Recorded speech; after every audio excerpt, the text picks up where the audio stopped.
My name is Leora Kerr, and I'm 24 years old.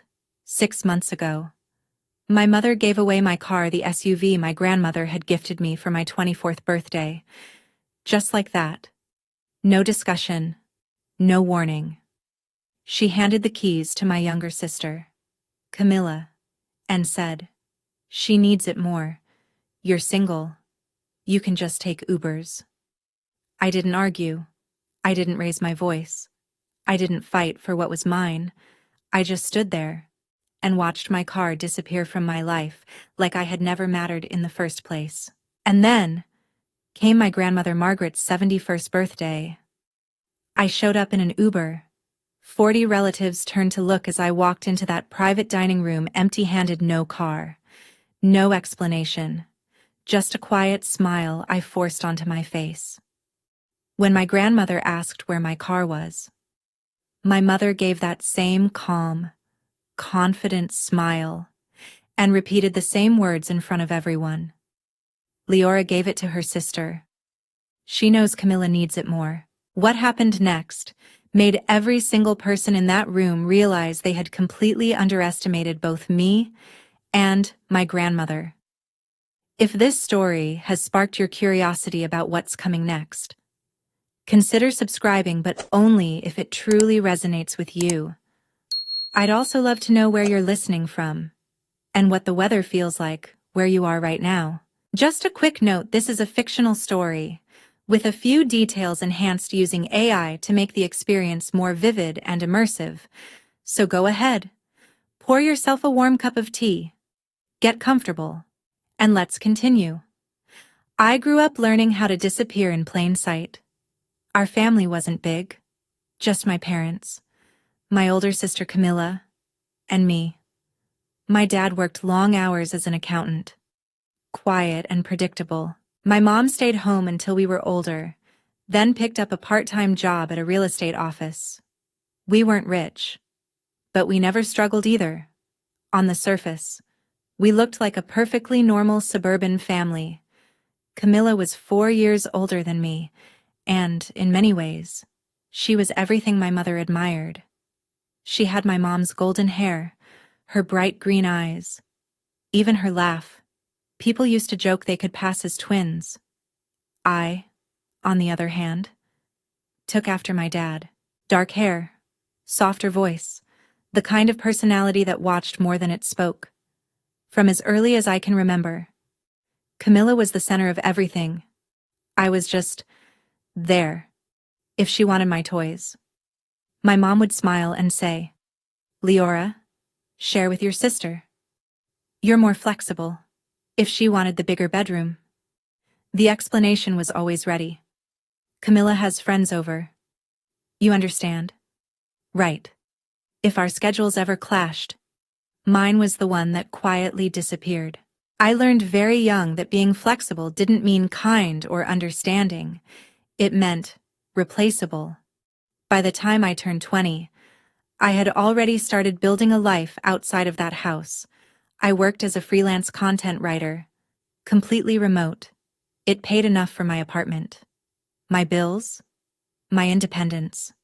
I didn't need to ask anyone for anything anymore. But to my mom, it wasn't real. "When are you going to get a proper career?" she would ask at every family dinner, like it was part of the routine. "Camilla has a husband, a baby on the way." "What do you have?" Camilla married her husband, Julian Torres, at 24. By 25, she had a baby boy, Mateo. She was living the exact life my mother had always imagined for both of us. And me, I was the version that didn't quite make the final draft. Looking back, I can see it clearly now. Flexible was never a compliment in my family. It was just a softer word for someone they could overlook without guilt. And that car, that SUV I got for my birthday, I really believed it meant something had changed. It didn't. The truth is, the signs were already there long before the night everything exploded. About a year before my grandmother Margaret's birthday, she had been living alone ever since my grandfather passed away. She had just turned 70, still sharp, still independent, But suddenly everyone was concerned about her living alone. The idea of her moving closer started floating around, and as usual, my mother took control of the entire situation. She organized what she called a family discussion, which really just meant her, my dad, Camilla, and Julian sitting around the dining table making decisions for everyone else. I wasn't even there. I found out 3 days later. We talked about Grandma, my mom said casually over the phone, like she was telling me what she had for lunch. Camilla's going to check on her twice a month. Julian will take care of any repairs at the house. I waited, thinking she'd eventually include me. She didn't. What about me? I finally asked. I work from home. I could help with Sweetheart. She cut in, her tone already dismissive. You're so busy with your little computer thing. Let Camilla handle it. She's better with people anyway. Better with people. I stared at my phone long after the call ended. That familiar hollow feeling settling in my chest again. What my mother didn't know was that I had been talking to my grandmother Margaret every single Sunday for the past 2 years. Not quick check-ins, not polite conversations. Hours. We talked about everything.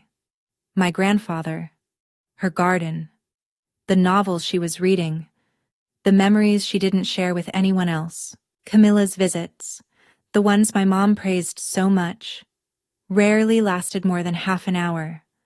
One afternoon during one of our calls, Grandma said something that didn't make much sense to me at the time. You remind me so much of your grandfather. Leora, she said softly. Quiet. But you notice everything. I laughed it off back then. I shouldn't have. Because she noticed everything too. Every phone call where my mother talked over me. Every holiday where Camilla's life became the center of attention. Every small moment where I was pushed aside in the name of practicality. She saw it all. She just didn't say anything yet. And somehow, she was the one person I had completely underestimated. By the time my 24th birthday came around, I wasn't expecting anything special. Maybe a card. Maybe dinner if my mom felt generous. I had learned not to expect more than the bare minimum. But that year, something felt different. A week before my birthday, my mom called me. Come over Saturday, she said. We've got something for you. I almost didn't go. I even thought about making up an excuse about work. But there was something in her voice. A warmth I wasn't used to hearing. That made me curious. When I arrived, everyone was already there. My parents, Camilla, Julian, and their little boy Mateo. And in the driveway sat a navy blue SUV, wrapped in a massive red bow. I stopped walking. For a moment, I forgot how to breathe. Happy birthday, Leora, my mom said, stepping forward and placing the keys in my hand, smiling like she had just done something extraordinary. We wanted you to have something reliable. My fingers trembled as I held the keys. Camilla had gotten her first car at 22, right after she graduated. I was 24. And for the first time in my life, it felt like maybe, just maybe, things were finally becoming fair. I was 24, and I had spent years relying on buses and rideshares just to get through my day. I had stopped expecting fairness a long time ago. I had stopped expecting anything at all. But standing there in that driveway, holding those keys, something shifted inside me. For the first time in my life, I felt like maybe I actually mattered. Out of the corner of my eye, I saw my grandmother Margaret standing near the garage, watching quietly. When our eyes met, she smiled. It wasn't her usual gentle smile. There was something deeper in it, something knowing. Your grandmother wanted you to have a car, my mom added casually. Like it was a small detail. She thought it was time. I didn't think much of it then. I should have. That car wasn't just a way to get around. It was the first time in 24 years that I felt seen, like I wasn't just Camilla's shadow anymore, like I actually had a place in this family. For 10 months. I drove that SUV everywhere. Grocery runs, late-night drives, quiet afternoons when I just needed to clear my head. I made it mine. Every corner of it carried a piece of my life. And then, Camilla's car broke down. Everything changed. 3 weeks before my grandmother's birthday. I drove over to my parents' house for Sunday dinner. Camilla's minivan was in the driveway like always. Nothing seemed out of place at first, until I glanced into the garage, and my stomach dropped. There it was. My SUV. The navy blue paint unmistakable, the red ribbon long gone. But there was no mistaking it, except now. There was a child's car seat strapped into the back. Not mine. Not my life. I walked into the kitchen, my pulse already racing. My mom was standing at the stove, stirring something that smelled like her usual pot roast. "Mom, why is my car in the garage?" She didn't even look up. "Oh, Camilla needed to borrow it.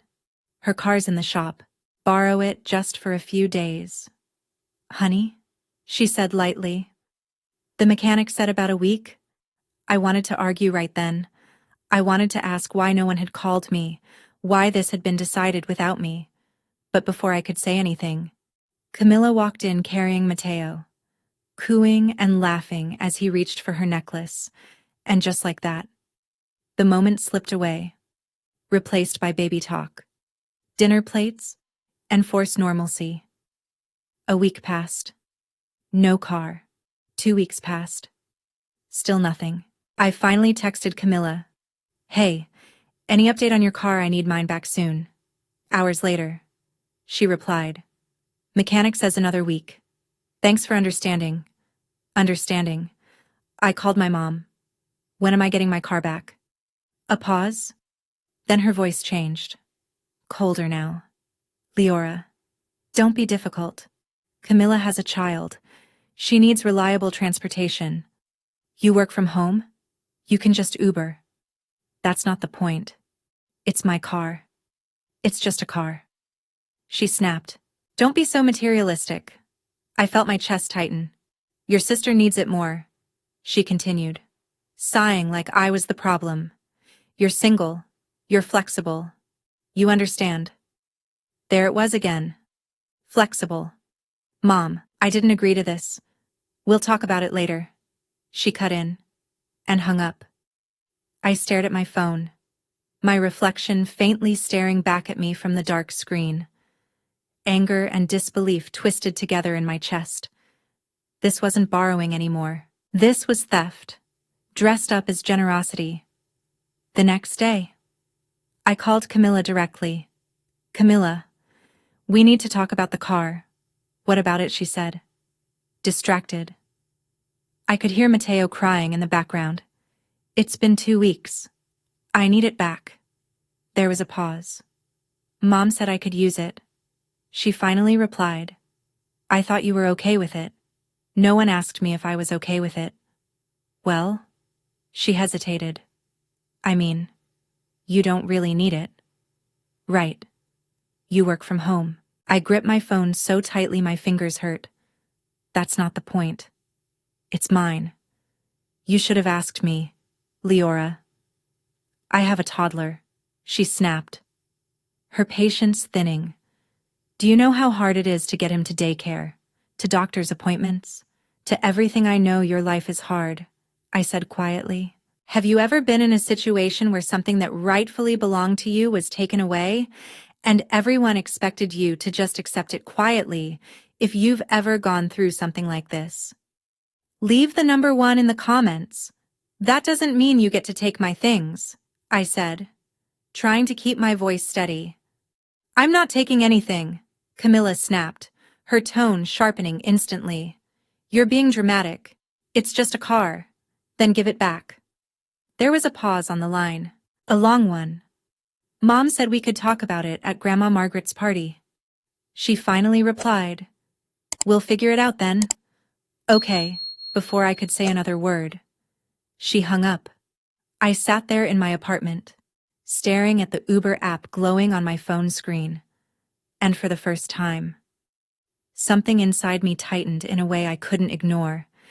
If I stayed quiet now, this wouldn't stop. It would happen again. And again.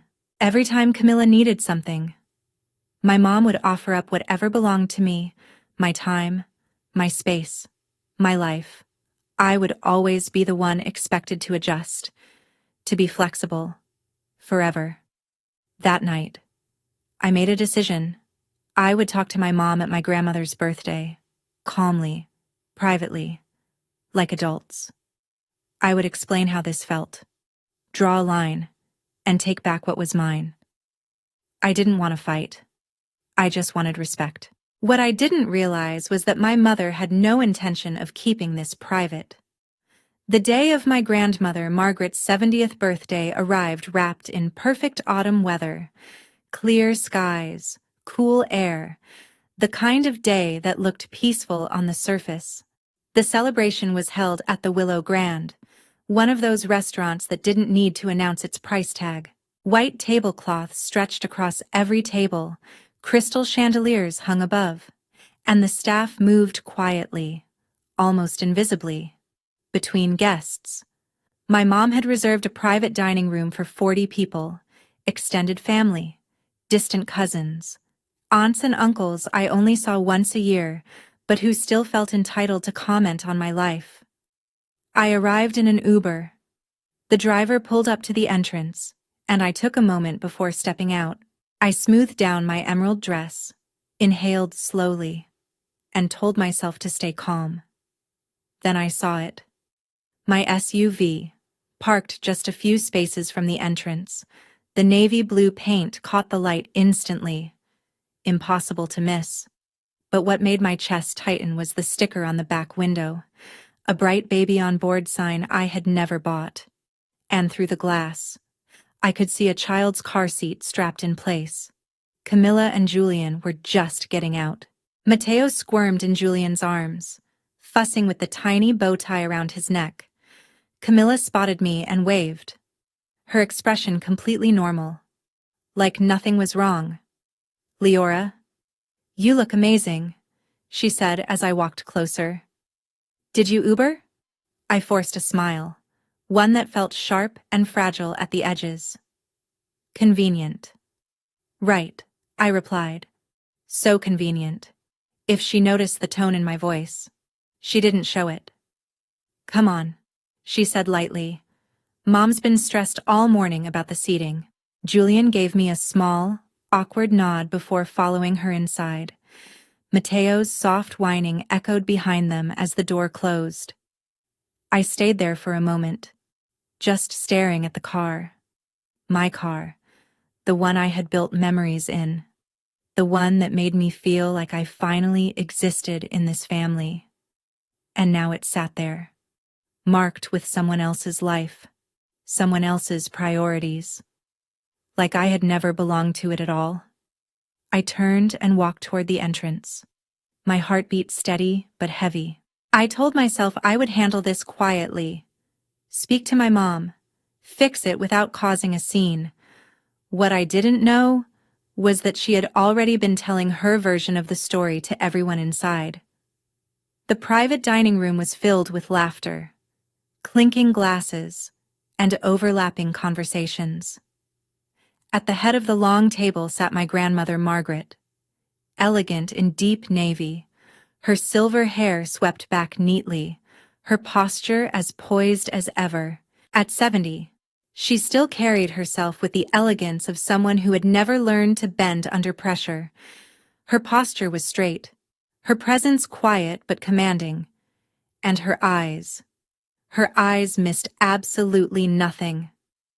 I took my seat at the far end of the table, exactly where I always ended up, close enough to be included, far enough to be forgotten. The cousins around me chatted about things I barely followed. The first hour passed in polite conversation and appetizers. My Uncle Daniel stood up to give a toast, My Aunt Vivian followed with stories from years ago that made everyone laugh. Everything felt normal, until it didn't. In the middle of the main course, my grandmother's voice cut cleanly through the room. Leora, sweetheart. Every fork paused mid-air. I noticed you arrived alone. Where is that beautiful car we got you for your birthday? 40 heads turned toward me at once. I opened my mouth, but before I could say a word, my mother's voice rang out from across the table, smooth and confident. Oh. Leora gave it to Camilla. She smiled as if she had just announced something admirable. Camilla has little Mateo. You know, she needed something reliable for the baby. She glanced around at the relatives nearby, her smile widening. Leora is very understanding. She knows her sister needs it more. We're so proud of how generous she's become. Soft murmurs spread through the room. That's so kind. What a good sister. Family always comes first. I sat there frozen, my fork hovering halfway to my mouth.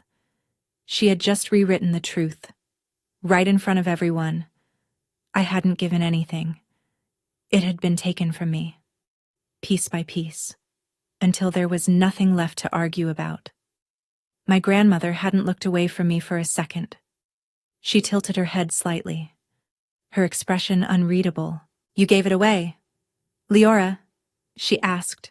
Her voice was calm, too calm. Then she added, or was it taken? The murmurs stopped instantly. My mother's smile flickered, just for a fraction of a second, but it was enough. I felt the entire room shift. Mom. She let out a small, nervous laugh.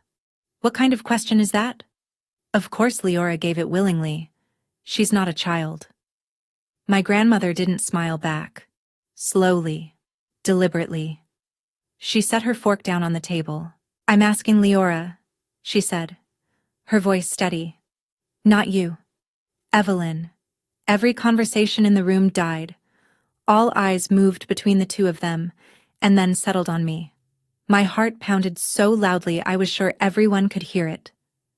I glanced at my mother. Her expression was sharp. Warning. I looked at Camilla. She sat stiff, her face unreadable. Then I looked back at my grandmother. She didn't look away. No one asked me. I said. My voice was quieter than I expected. But it didn't shake. I was told Camilla was borrowing it for a week. That was 3 weeks ago. 3 weeks. My grandmother repeated slowly. I nodded, my chest tightening, but something in me pushing forward anyway. I tried to get it back. Mom said Camilla needed it more, because she has a family. I hesitated for a second, then forced the words out. Because I'm single. I swallowed. Because I'm flexible. The room went completely silent. My mother stood up abruptly, her chair scraping loudly against the floor. This is just a small family misunderstanding, she said quickly, forcing a smile. Nothing to worry about. Small. My grandmother's voice cut through hers like ice. A $30,000 car is a small matter. Someone gasped. I think it was Aunt Vivian. My mother's face drained of color. Mom, can we please talk about this privately? She said, her voice tightening. You made it public, my grandmother replied without hesitation, her gaze unwavering. You told everyone in this room that Leora gave away her car. She paused. If that isn't true, then the truth should be spoken in front of the same people. I looked at her then. Really looked at her. This wasn't the gentle woman who baked cookies and told soft stories about the past. This was someone else. Someone who had been watching everything. Quietly. Patiently. And now, finally, she had decided it was time to speak. My grandmother slowly turned to face my mother. Her movements calm, controlled, almost deliberate. Evelyn, she said, folding her hands neatly on the table. Let me ask you something. My mother's jaw tightened instantly. Mother, This isn't the time. Do you remember coming to me last year? Grandma continued, her voice steady, cutting right through the tension. Before Leora's birthday? Silence. My Uncle Daniel shifted in his seat. My Aunt Vivian leaned forward slightly, confusion written across her face. You asked me for money, my grandmother went on, her voice now carrying to every corner of the room. From the family trust. You said you wanted to buy Leora a car. A proper gift. You said. Something to show her that she mattered. My breath caught. I turned to look at my mother. The color had drained from her face completely. You said? Grandma continued, her eyes locking onto hers. That you wanted to do something special for your younger daughter, because you knew she often felt overlooked. A ripple of whispers spread across the table. I saw cousins exchanging glances. Julian stared down at his plate like he wished he could disappear into it. So tell me, my grandmother said, leaning forward slightly. What did you promise me in return for that money, Mother? Please, my mom said. Her voice strained now. This is not necessary. What did you promise? Grandma repeated. My mother pressed her lips together, her eyes flickering around the room, searching for an escape that didn't exist. Evelyn. What is she talking about? Aunt Vivian asked softly. For the first time in my life. I watched my mother hesitate. Really hesitate. The confidence. The control she always carried.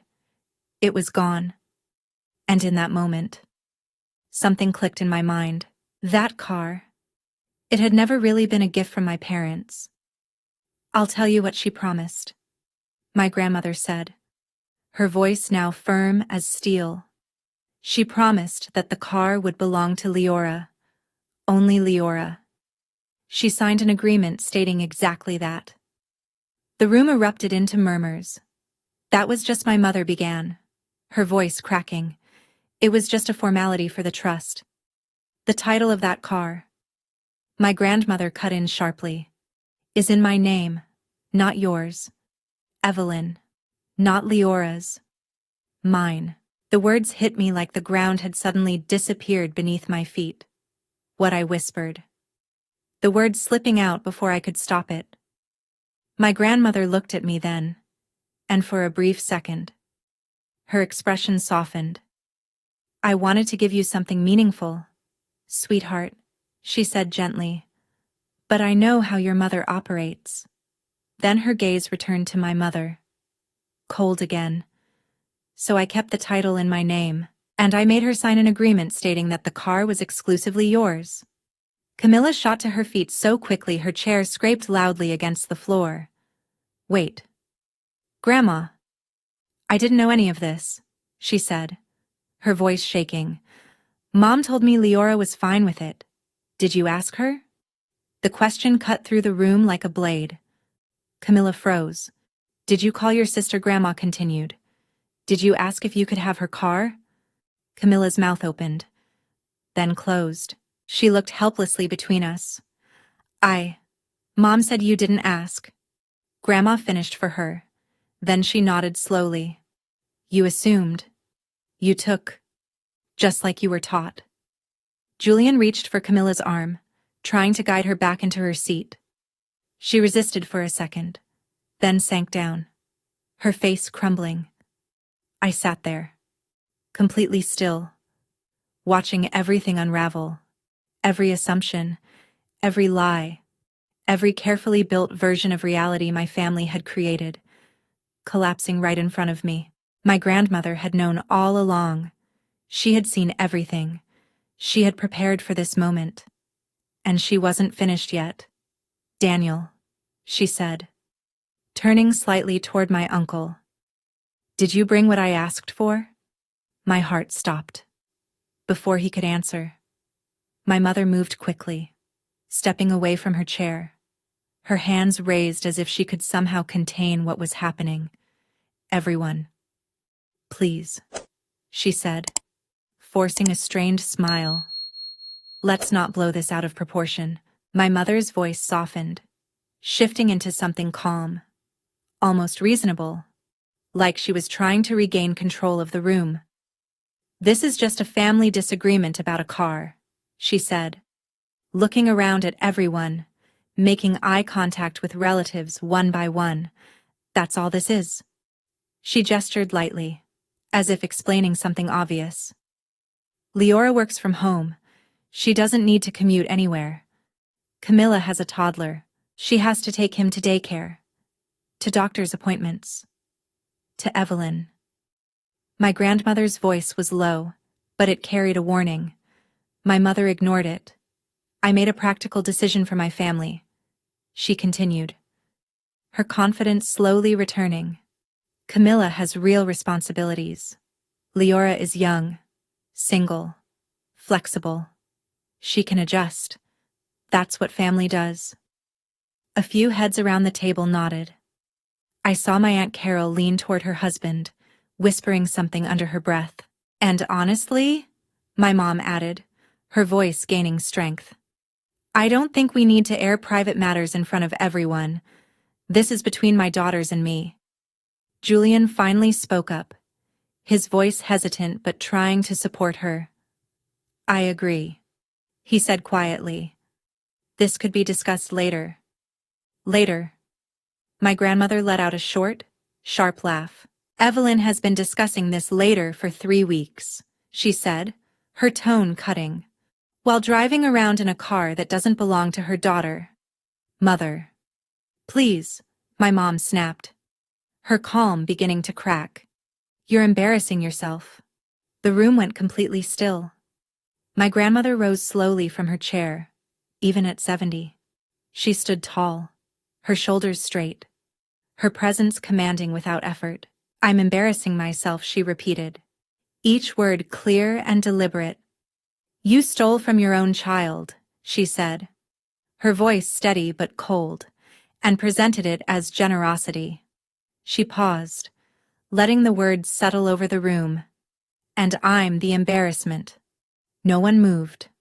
I saw Aunt Vivian lift a hand to her mouth. Uncle Daniel was already reaching beneath the table, his expression tense.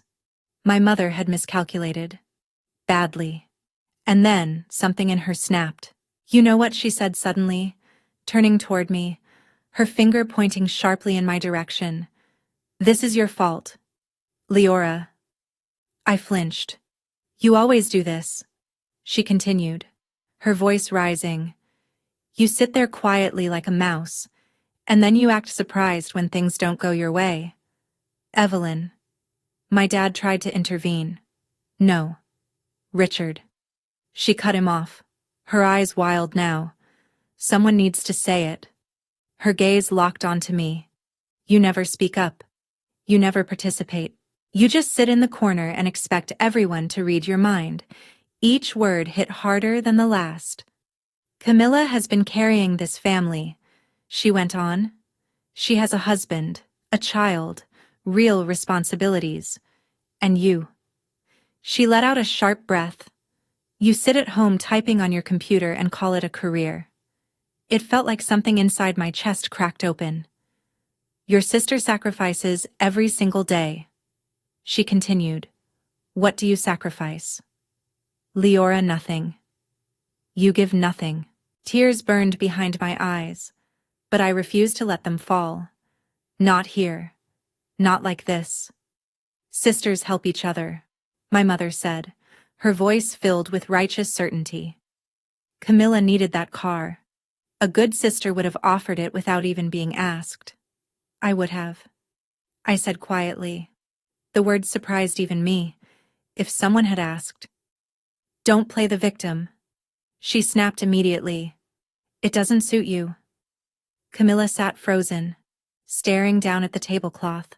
Julian had his arm around her, but his eyes were fixed somewhere far away, like he wanted to disappear. I felt something inside me shift. I was seconds away from standing up, walking out, and never looking back. Then another voice cut through the tension. "That's enough. Evelyn." Everyone turned. Aunt Vivian was on her feet, her face flushed with anger.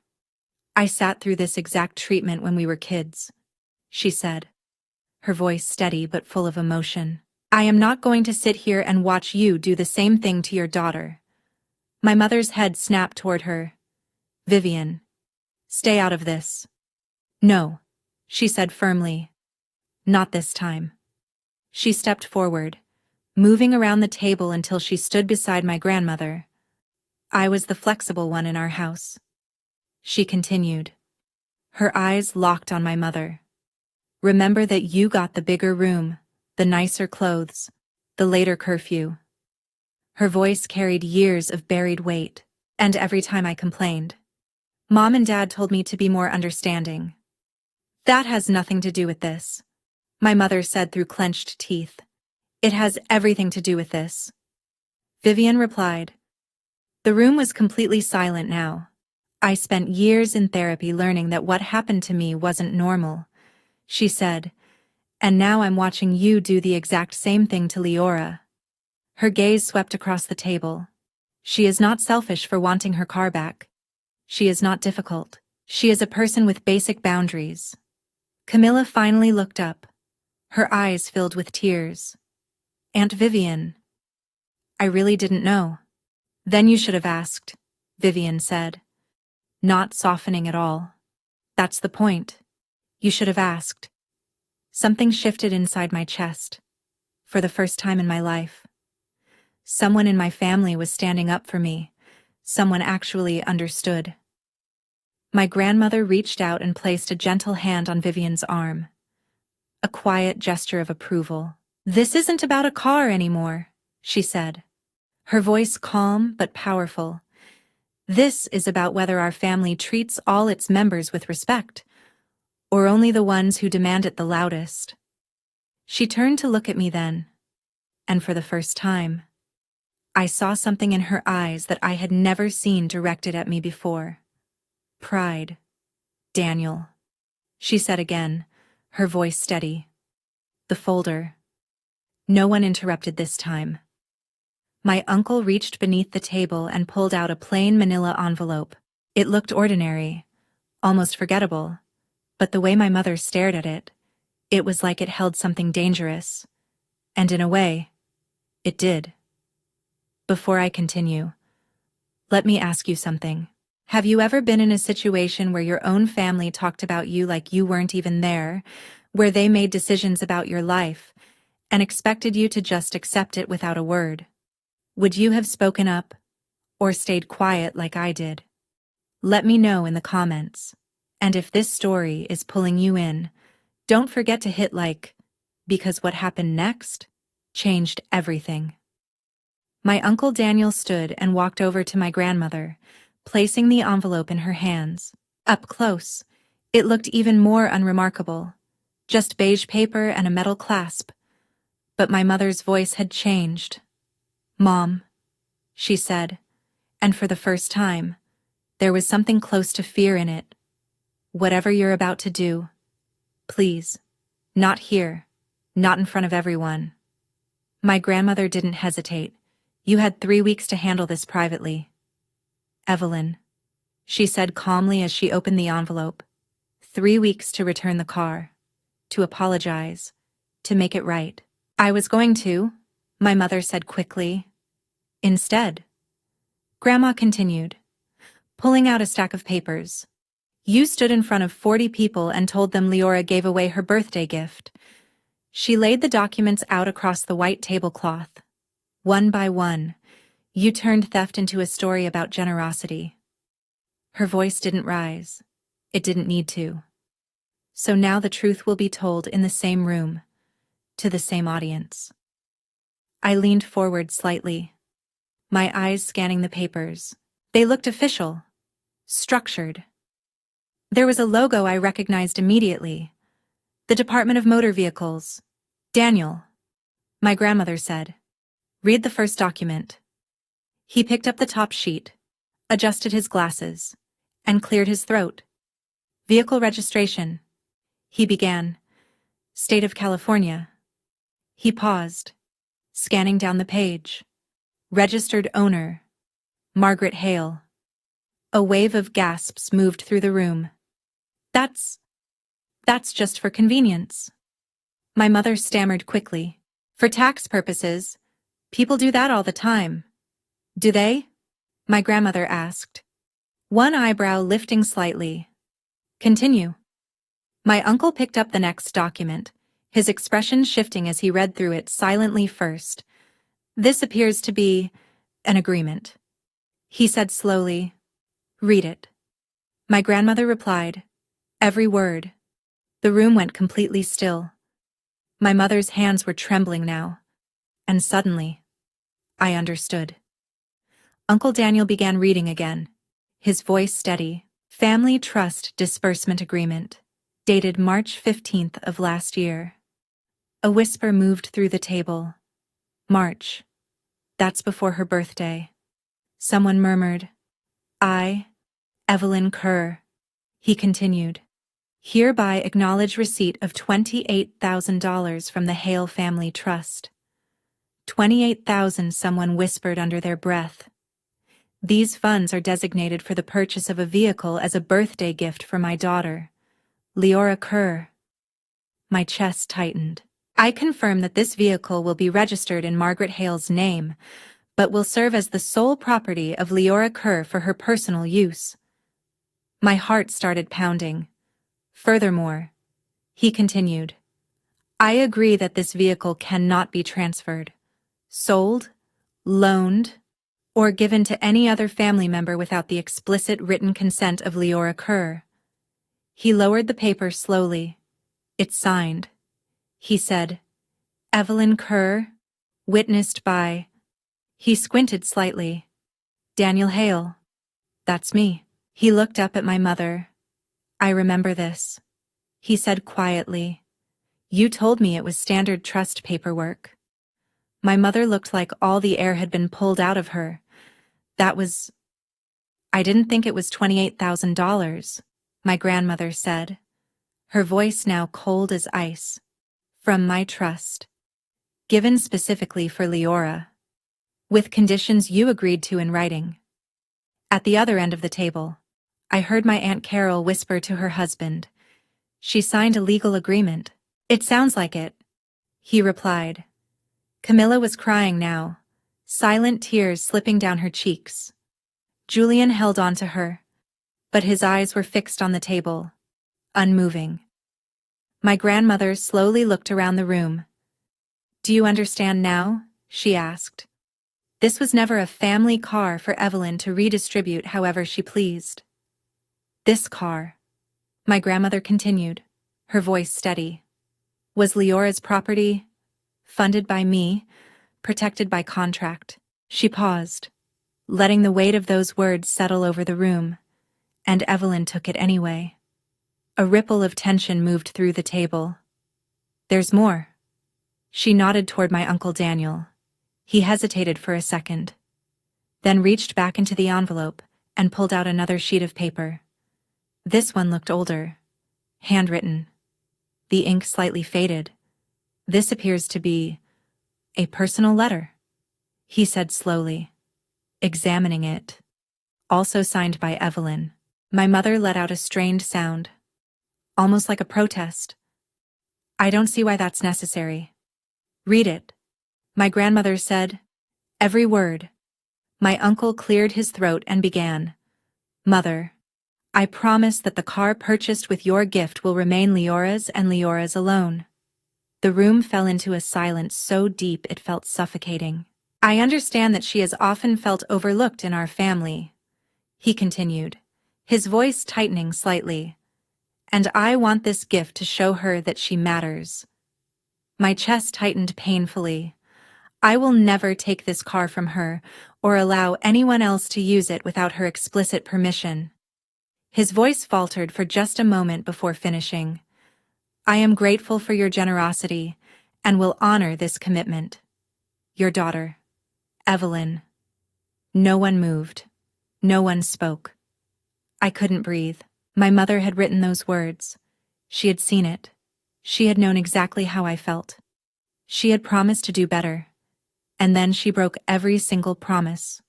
That letter. My grandmother said slowly. Was your idea, Evelyn, not mine. My mother's lips parted, but no words came out.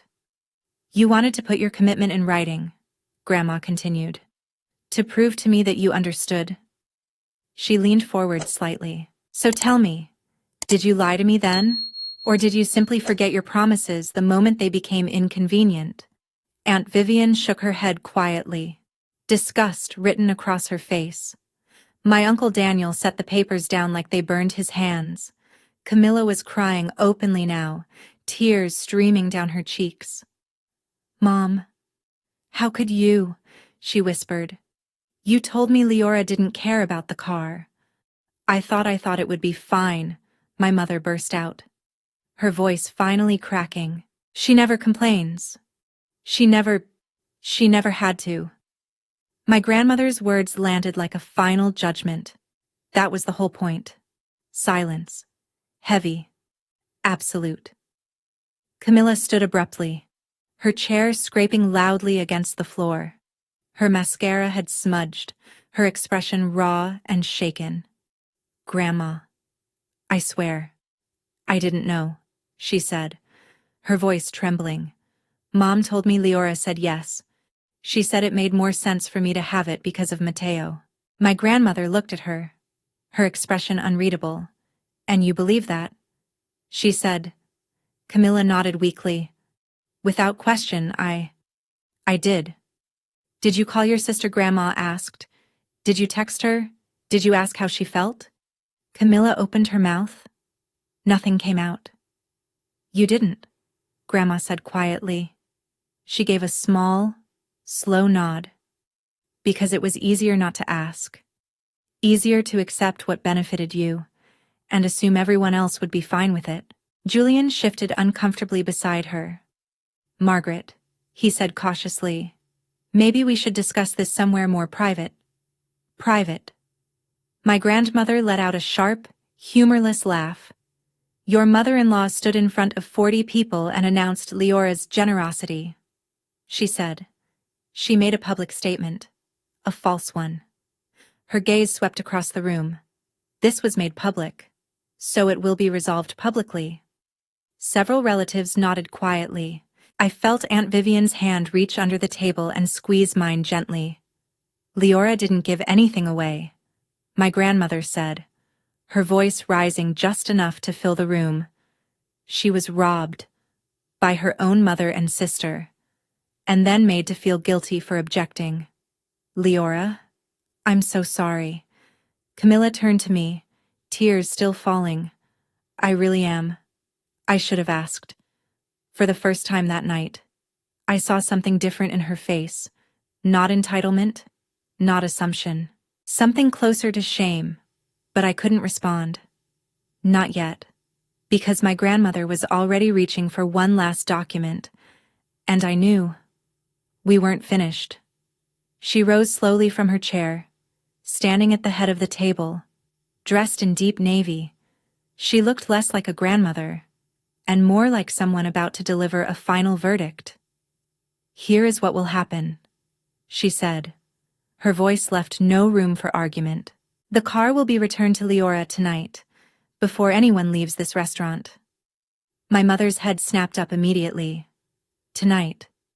But Camilla needs Camilla. My grandmother interrupted calmly, turning toward her. Can arrange her own transportation like every other adult. Then she held out her hand slightly. Camilla, the keys. Now. For a brief second. I thought she might argue. I saw her jaw tighten, her fingers curl slightly against the table. Julian's hand pressed gently against her shoulder. And then, she gave in. Slowly. She reached into her purse, when she pulled out the keychain. My breath caught. It was mine. The small silver compass charm I had bought at a flea market just a week after getting the car. I hadn't even realized how much that tiny detail mattered, until I saw it again. She stood up and walked toward me, each step heavy, like she was carrying something far bigger than a set of keys.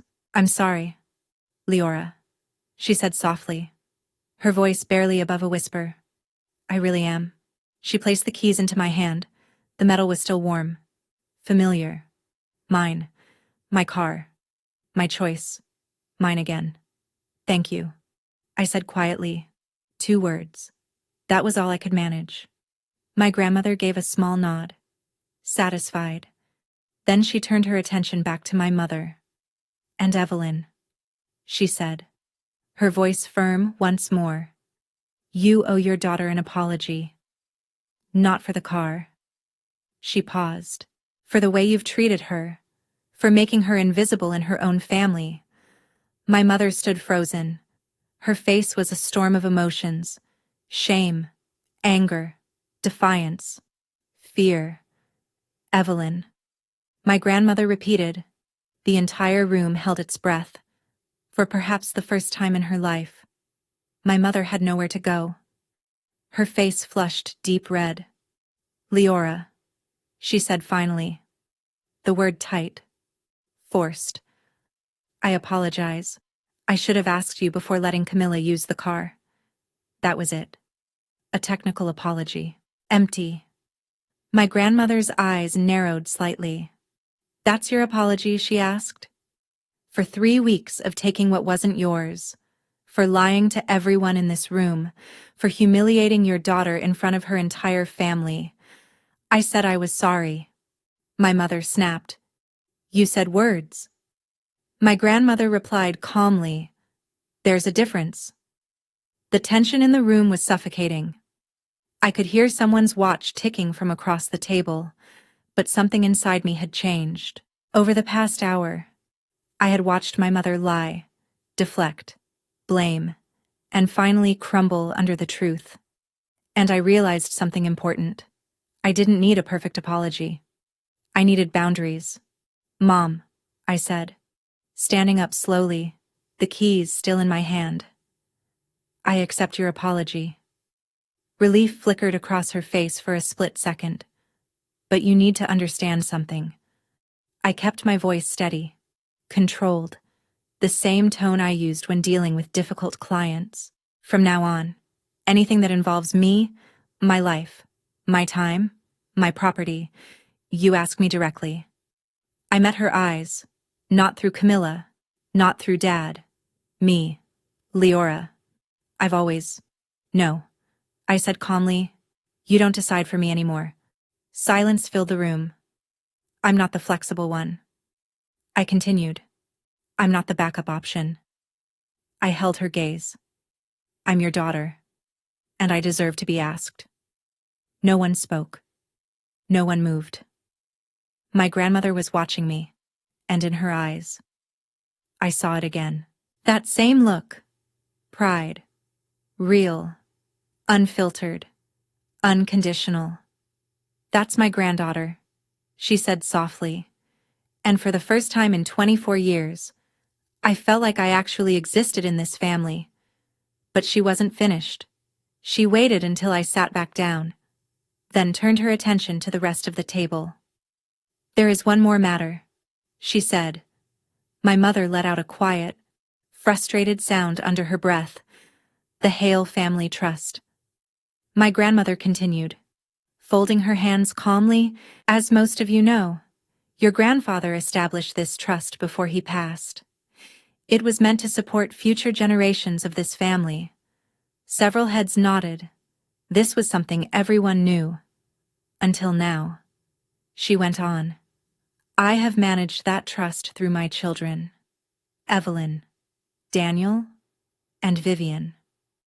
They would submit requests, and I would approve or deny them. She paused. That ends today. My mother's head snapped up. What from this point forward? My grandmother said, her voice firm. I will work directly with each grandchild. No intermediaries. No parents deciding who is more deserving than someone else. Her gaze moved slowly across the table, landing on each of us. You are all adults, she said. You can speak for yourselves. My Uncle Daniel nodded slowly. That seems fair. More than fair. Aunt Vivian added quietly. My mother looked like she had just been struck. "Mom, you can't just do that," she said, her voice unsteady. "The trust has always been managed through you." My grandmother raised an eyebrow. "So you could decide which of your daughters deserve support?" she asked calmly. "So you could take money meant for Leora and redirect it to Camilla, because you believed she was more worthy?" My mother said nothing. Not a single word. "I've watched how you treat your children, Evelyn," my grandmother continued, her voice carrying across the entire room. "All of you." She let that settle before finishing. "And I've decided my grandchildren deserve better than being filtered through their parents' favoritism." I glanced at Camilla. For a brief moment. Our eyes met. There was something unfamiliar there. Not competition. Not resentment. Something quieter. Uncertain. But real. In that moment, I realized something had shifted. The power structure of our family had changed. And my mother was no longer the one in control. I still remember the silence that followed. It wasn't just quiet. It was heavy. Like everyone was trying to process what had just happened. If you're listening to this and thinking about your own family, who holds the power, who makes the decisions, and who gets overlooked, I'd really like to hear your thoughts. What would you have done if you were in my place? Let me know in the comments. And if you enjoy stories like this, don't forget to subscribe. I share new ones every week. The party ended not long after that. Not officially. People still stayed. There was cake. A round of happy birthday. Photos taken with forced smiles. But the energy in the room had completely drained. It felt like everything had already ended. My parents left first. No goodbye. No eye contact. Just a quiet, quick exit. Camilla and Julian followed soon after. Mateo asleep in his arms. At the door. She paused. She looked back at me for a second and mouthed, "I'm sorry." I gave a small nod. It wasn't forgiveness. Just acknowledgement. I stepped outside a few minutes later and found myself standing beside my car. My car.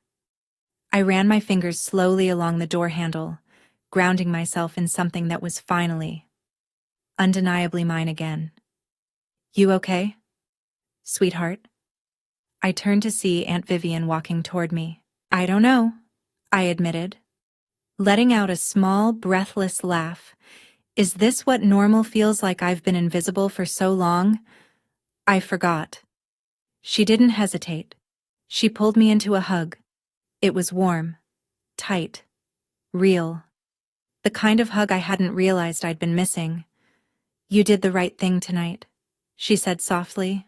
"Standing up for yourself, that takes courage." "Grandma did most of the work," I replied. "She set the stage," Vivian said, pulling back slightly and placing her hands on my shoulders. "But you stepped onto it." Her eyes softened. "I'm proud of you, Leora. And I'm proud of who you're becoming." My Uncle Daniel came out shortly after. He shook my hand with a small, knowing smile. "Welcome to the club," he said. "The not the favorite club. Meetings are every Tuesday." I laughed. For the first time that night. I actually laughed. My grandmother was the last one to leave. She walked out slowly, waving off offers of help like she always did. "Drive safe, sweetheart," she said, gently patting my cheek. "Grandma." "Thank you," I said, my voice quieter now. She smiled, her eyes warm. "Don't thank me," she said. "Just promise me one thing. What, never be the flexible one again?" I nodded. "I promise." I drove home alone that night. Windows down, music playing, the city lights passing by. Everything felt different. 2 weeks passed. Silence. No calls from my mother, no messages from Camilla. My dad sent one awkward text. "Hope you're doing okay. I replied with a thumbs up emoji and nothing more. And then, one Tuesday evening, my phone lit up. Mom. I stared at her name on the screen as it rang. Once, twice, 3 times. Then, I answered. Leora. Her voice was carefully neutral. I think we should talk. Okay, I said. I don't want this family to fall apart over a car. She continued with a heavy sigh. It was a misunderstanding. Can we just move past it? A misunderstanding? You know what I mean, she added quickly. Things got out of hand. I shouldn't have brought it up at the party, and your grandmother shouldn't have either. I stayed quiet for a second, because I noticed what she didn't say. No acknowledgement of what she had done, no admission that she had taken something from me, that she had lied about it, that she had humiliated me. Mom, I said slowly. I'm willing to talk. But you need to understand good, she cut in. Actually, before we meet, I wanted to ask you something. There it was. Has your grandmother talked to you about the trust she asked? About what she plans to do now that she's handling it directly? I felt something in my chest tighten. If you want to know about the trust, you should ask her. I replied. I'm asking you. She insisted. Has she said anything about distributions, about what the grandchildren might receive? And just like that, I understood. This wasn't about me. It never had been. Mom, I said, my voice steady now. If the only reason you're calling is to find out whether I'm getting money from Grandma, then this conversation is over. Leora, that's not when you want to talk about what actually happened, I said. Cutting her off this time, I'll be here. I didn't wait for her response. I hung up. Some things I was learning couldn't be fixed with a phone call. About a month after the party, Camilla texted me. Not about the car, not about Grandma, not about the trust or the fight or anything that had happened. Just a simple message. Can we get coffee? I need to talk. Really talk. I stared at the message for a long time. Part of me wanted to ignore it, to protect the quiet, fragile peace I had finally started to build. But another part of me, a quieter part, remembered that Camilla hadn't chosen to be the favorite any more than I had chosen to be overlooked. So I said yes. We met at a small cafe near my apartment. She looked different, tired, worn down, dark circles under her eyes, her hair pulled back in a messy ponytail. Nothing like the polished version of her I had grown up comparing myself to. Thanks for meeting me, she said, wrapping her hands around her coffee cup. I wasn't sure you would. I wasn't sure either, I admitted. We sat in silence for a moment. I've been thinking a lot since the party, she said finally. About everything. About how I never question things. How I just take. Camila. Let me finish, she said gently. Her eyes met mine. I was always the priority, she continued. I got used to it. I never stopped to think about what that meant for you. She swallowed hard. Mom made it easy not to think. She handled everything, made all the decisions, told me what to believe. And you believed her, I said quietly. I did. She admitted. Because it was convenient? Tears filled her eyes. I'm not blaming Mom. I'm an adult. I should have asked you about the car, about everything. Something inside me shifted. Not forgiveness. Not yet. But something softer. I don't need you to be perfect. Camilla, I said slowly. I just need you to ask, to actually see me. That's all I've ever wanted. She reached across the table and took my hand. I'm trying, she said. I really am. It wasn't a solution, but it was a beginning. 6 months later, my relationship with my grandmother Margaret had changed in a way I didn't expect. Every Sunday afternoon, I drove my SUV. My SUV with the little silver compass charm back on the keys. To her house. Not quietly, not secretly, openly, proudly. We would sit in her garden or in her sunlit kitchen. Drinking tea she insisted on preparing the proper way. She would tell me stories. About my grandfather. About their early years. About the family before everything became complicated. One afternoon, while she was tending to her roses, she glanced at me and smiled. "Do you know why I like you so much, Leora?" "Because I'm your favorite," I teased. She laughed softly. "No," she said, "because you remind me of me." I set my cup down. "What do you mean?" She gently adjusted a white rose, turning it toward the sunlight.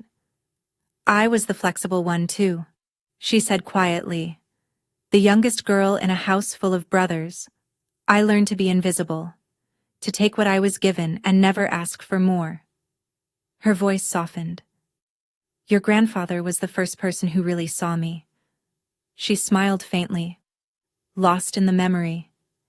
"He told me I was wasting myself by being small. He made me promise I would never shrink again." I thought about all the years I had spent doing exactly that. Making myself smaller so everyone else could take up more space. "I wish someone had told me that sooner," I said. She looked at me, her eyes bright. "I'm telling you now." She reached out and squeezed my hand. "I didn't have someone in my corner when I needed it," she said. "That's why I'm in yours." I hugged her then. Really hugged her. The way I should have years ago. "Thank you, Grandma," I whispered. "Don't thank me," she said, patting my back gently. "Just keep being exactly who you are. That's all the thanks I need. Some lessons take a lifetime to learn, but they're worth every second." So where do things stand now? My relationship with my mom is complicated. We talk, but carefully. She knows there are boundaries now, lines she can't cross anymore. Sometimes I catch glimpses of the mother I wish she had always been, moments that make me wonder what things could have been like if she had chosen differently. But I don't wait for her to change anymore. I've stopped expecting her to see me the way I always needed to be seen. That part I had to let go of. Camilla and I are rebuilding things slowly. Not perfectly. Not all at once. But step by step. She's learning to ask instead of assuming, and I'm learning to believe that when she asks. She actually wants to understand. We'll probably never be the kind of sisters who share everything or talk every day. But now, we're honest with each other, and that's something we never had before. My dad stays neutral, like he always has. He doesn't take sides, doesn't step in, and I've come to accept that, even if I don't fully agree with it. Silence, I've learned, is its own kind of decision. And my grandmother, she gave me the most important lesson of my life. Being flexible doesn't mean being invisible. Keeping the peace doesn't mean losing yourself. I'm 25 now. I have my own apartment, my own career, my own car. With that small silver compass still hanging from the keys. And every week, I sit across from a 70-year-old woman who refuses to let me shrink. I'm not the flexible one anymore. I'm the one with boundaries. There was a time I thought staying quiet meant keeping peace. That being easy to deal with was a strength. But this experience taught me something far more real. If you don't protect your own voice, someone else will decide your worth for you. What hurt me most wasn't losing the car. It was realizing how easily my feelings were dismissed simply because I didn't fight back. And maybe that's something you've felt too. If you were in my place, would you have spoken up sooner? Or waited like I did? What changed my life wasn't anger. It was finally setting a boundary and standing by it. That moment didn't just change how my family saw me. It changed how I saw myself. And that shift is something no one can take away. If you've stayed with me until the end, I really want to know, did this story resonate with you in any way? Thank you for listening, truly. And if you feel like this message could help someone else find their voice, you can be the reason they hear it. A simple like, a comment, or a share from you might reach someone who needs this exact story today. If you choose to subscribe, you're not just supporting a channel, you're helping stories like this spread and make a difference.